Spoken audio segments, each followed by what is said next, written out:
And hello, meron pala akong gustong i-share sa inyo at ipa-final ko na after 1 month. So, meron ako naging review nito na ipinakita ko lang yung kabuuan niya. So, ngayon, ipa-final ko kung ano nga ba yung naging experience ko dito. Nag-glow ba ako, pumuti ba ako, nangasim ba ako, or meron bang kakaibang nangyari. So, eto siya. So, ayan, hair glow nga pala. 20 in 1 na siya. Ito, so, ang dami niya ingredients. So, 60 capsule to. Napili ko 60 capsule. Meron tong 30 capsule na nasa pouch lang. So, 500 mg siya. So, ayan. Ito yung, ano niya.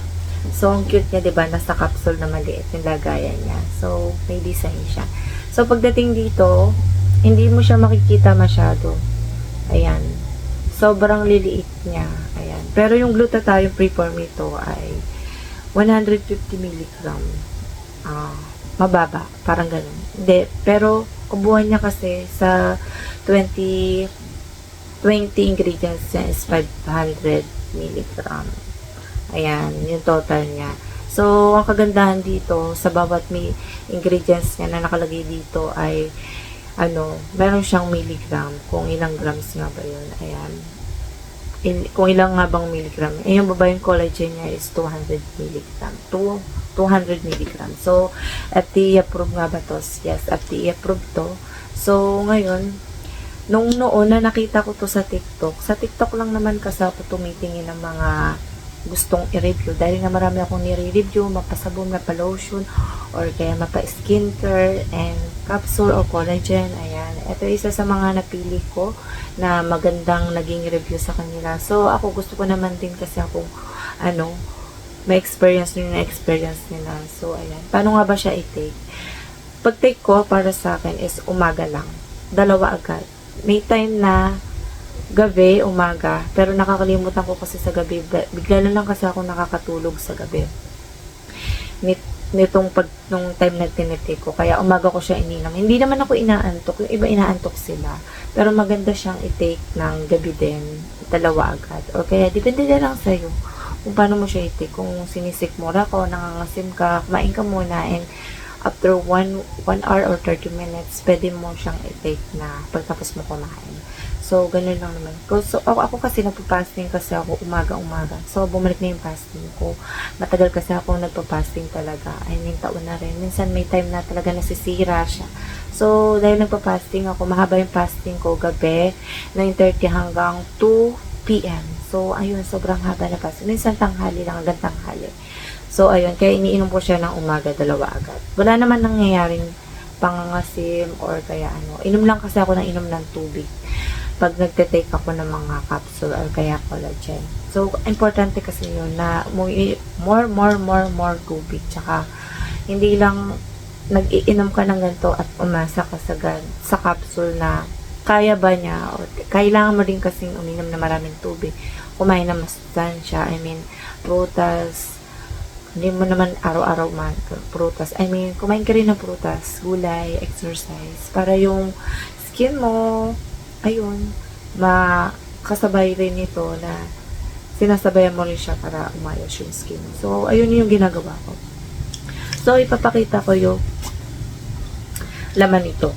May natira ako. Bali, magto 2 weeks ko na rin siyang hindi na inom. Ayan. Medyo natagalan yung final ko dito dahil nga 2025 na. So, naging busy no nakaraan.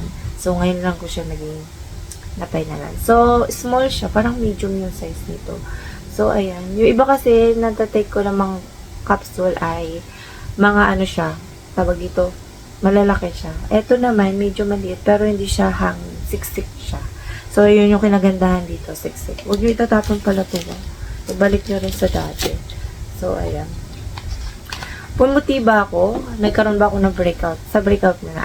Nagkaroon ba ako ng pimples? Ayan.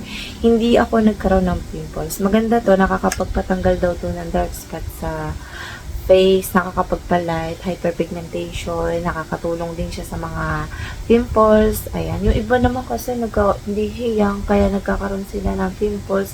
Depende rin kasi yan sa kinakain. At kung gano'n, pag nagtitake kayo ng ganito, uminom kayo na maraming tubig. Sobrang daming tubig. Ayan, higit pa sa 8 baso. So, ayan. Hindi ako nagkaroon ng pimples or breakout sa face ko. ko. Ayan. And glowing siya. Tuwing umaga talaga. Medyo masarap-sarap din ang tulog ko dito. Pag iniinom ko siya ng gabi. Bihira ko siya inumin ng gabi. Sa umaga lang talaga. Kasi nakakatulog talaga ako ng gabi, nakakalimutan ko. So, magaan yung diwa ko, I mean, pakiramdam ko nung time na iniinom ko to, hindi siya mabigat, hindi siya yung nakakatamad. Hindi ako natatamad. May time talaga natatamad talaga ako uminom pagka nagtitake ako ng ibang mga nare-review ko ng ganito. So, ayun. Sinikmura ba ako? So, hindi naman ako sinikmura. Ayun. Nakakaputi ba siya? Yes. Nakakapagpalight siya ng skin. Ayan. Before and after, meron naman akong video at picture para ipakita sa inyo kung ano yung naging naging resulta nito sa akin. So, kung ano yung naging resulta sa kanila, so, ganun din sa akin yung nangyari sa akin. So, ayun, naniniwala ko na maganda tong hair glow. Yung iba sasabihin na lang, di naman hiyang sa akin, di naman maganda yan kasi maputi ka na. Saka, nagtitake ka na ng iba. Ayan, may nagiging resulta rin naman at nagiging effect sa akin. Hindi naman araw-araw ako maputi, hindi naman araw-araw ako maganda. I mean, glowing, ayan. Meron din naman kasi time na na-stress ka, nababago-bago din yung mood ng skin mo, ganun din. Ganun talaga. So, ayun.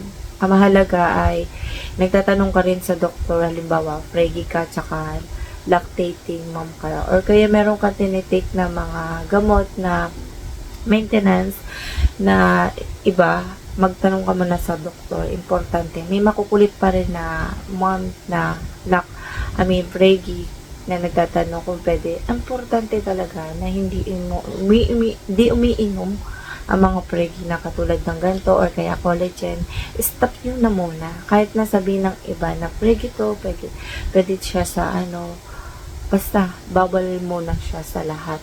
I mean, sa may mga covered ng mga lactating tsaka preggy. Depende lang kasi yung iba, malalaki na yung anak nila pag breast, sila, sa mga lactating mom, ayun.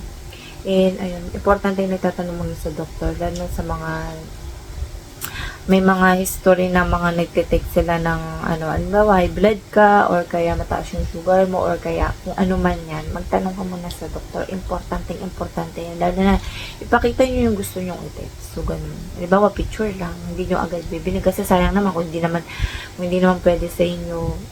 Diba? Picture lang muna. So, ayun lang yung masasabi ko dito. Nakakapagpag-glow, nakakapagpaputi. Depende yan sa pag-take at paano mo gagawin. So, ayun lang yung masasabi ko, and see you next vlog. Bye!